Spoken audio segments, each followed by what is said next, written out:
November 20వ తారీఖు కార్తీక మాసంలో వచ్చేటువంటి అమావాస్య. మనం బ్రతికేటువంటి యొక్క మానవ జీవితంలో మనం చేసుకున్నటువంటి పాపాలకి ప్రాయశ్చిత్తం చేసుకోవడానికి పరమాత్మ మనకిచ్చేటువంటి సదా అవకాశమే కార్తీక మాసంలో దీపాన్ని వెలిగించడం.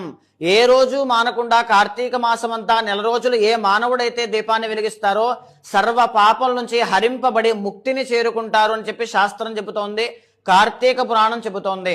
అలా ఏ కారణం చేతనైనా ఆటంకం వచ్చినా, తెలుసో తెలియకో మీరు పెట్టలేకపోయినా ఈ మాటలు మీకు వినిపిస్తున్నాయంటే శివానుగ్రహం మీ మీద ఉన్నట్లే.